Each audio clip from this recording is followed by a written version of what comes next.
اگر نوجوان یہ سوچ لے کہ میں نے اپنے غصے پہ کنٹرول کرنا ہے، اس لیے کہ آج کل ہمارے سماج میں طلاق کی باتیں بھی زیادہ ہو رہی ہیں۔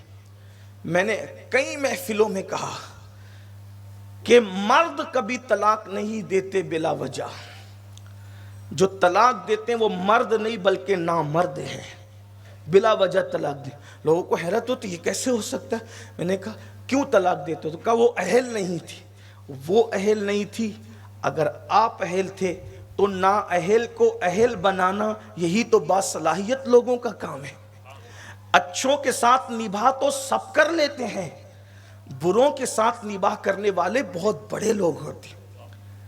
حضرت سیدنا ابراہیم خلیل اللہ نے ایک بار اللہ کی بارگاہ میں شکایت کی کہ مولا سارا ایسی ہے، حضرت سارا، اللہ اکبر، نبیوں کی ماں، نبی کی بیوی، ابراہیم خلیل اللہ کی بیوی اور بنی اسرائیل کے تمام انبیاء کی ماں، اس لیے کہ حضرت سارا سے اسحاق علیہ السلام پیدا ہوئے اور اسحاق علیہ السلام سے حضرت یعقوب پیدا ہوئے اور حضرت یعقوب سے سارے انبیاء بنی اسرائیل پیدا ہوئے حضرت عیسیٰ علیہ السلام تک، یعنی جتنے انبیاء حضرت سارا کی نسل میں پیدا ہوئے اتنے انبیاء کسی عورت کی نسل میں پیدا نہیں ہوئے۔ حضرت ابراہیم علیہ السلام نے ان کی شکایت کی، حضرت سارا کی، کہ مولا سارا ایسا جو بھی کہا میں اس کی تشریح نہیں کرتا، اس لیے کہ نبی کی بیوی انبیاء کی ماں ہے، لیکن عورت عورت ہے، جی عورت عورت ہے۔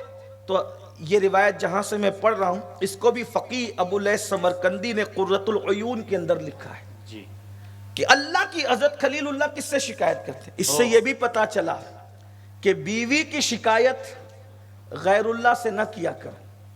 ہائے ہائے، دیکھ رہے ہیں آپ، اگر اللہ نہ کرے بیوی کے اندر کوئی عیب ہو تو غیر اللہ سے شکایت نہ کیا کرو۔ اب وہ تو خلیل تھے، انہوں نے اللہ سے شکایت کری، لیکن اللہ نے جواب کیا دیا؟ واہ، اللہ نے فرمایا اے میرے خلیل، میں نے عورت کو بنایا ہی ٹیڑھی پسلی سے ہے، اوہ جب میں نے ٹیڑھا بنایا ہے تو کوئی سیدھا کیسے کر سکتا ہے؟ اللہ اللہ، آپ غور فرمائیں، اس سے عورتیں اپنی بے عزتی تصور نہ کریں، یہ ان کی معراج ہے جی کہ اللہ پاک ان کی تخلیق کی طرف اشارہ فرما رہا ہے، اور کس خوبی کے یہ میرے اللہ کا کلام، پھر میرے اللہ کا کلام۔ اللہ، ارے جب اس کے محبوب کے کلام کی شان یہ ہے کہ وہ سخن ہے جس میں سخن نہ ہو، وہ بیاں ہے جس کا بیاں نہیں، تو پھر اللہ اکبر، اللہ کے کلام کی شان کیا ہے؟ اللہ نے فرمایا خلیل میں نے عورت کو ٹیڑھی پسلی سے بنایا، اب جب وہ ٹیڑھی میں نے بنایا تو پھر اس کو سیدھا مت کرنا، جو سیدھا کرے گا وہ توڑ دے گا، اور توڑنے کا مطلب طلاق دینا ہے، تو اس کو سیدھا کرنے کی، جس کو خدا نے ٹیڑھی پسلی سے بنایا ہے اس کو کوئی سیدھا نہیں کر سکتا۔ اب یہاں پر لوگ بیٹھ کر کے باتیں کرتے ہیں، دیکھو عورتوں کو اسلام ٹیڑھی کہتا ہے، یہ تو سوچ کہ ٹیڑھی کہاں کی کہتا ہے۔ اللہ اکبر، اللہ فرماتے ہیں میں نے ٹیڑھی پسلی سے بنایا، عورتوں کو پیر کی خاک سے نہیں بنایا، عورتوں کو سر کے بال سے نہیں بنایا، عورتوں کو بدن کے میل سے نہیں بنایا، عورتوں کو گوشت پوشت سے نہیں بنایا، عورتوں کو آنکھ کے آنسوؤں سے نہیں بنایا، عورتوں کو فرمایا کہ ٹیڑھی پسلی سے بنایا، اور پسلی بھی ہر معاملے میں دایا پسند کیا، لیکن عورت کو بنایا تو بائیں طرف کی پسلی سے بنایا۔ اور بائیں طرف کی پسلی سے کیوں بنایا؟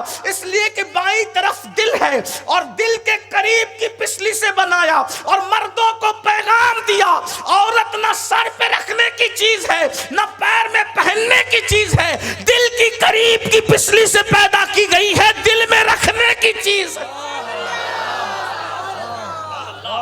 ان کی دل جوئی کرو، ان کے ساتھ اچھا سلوک کرو۔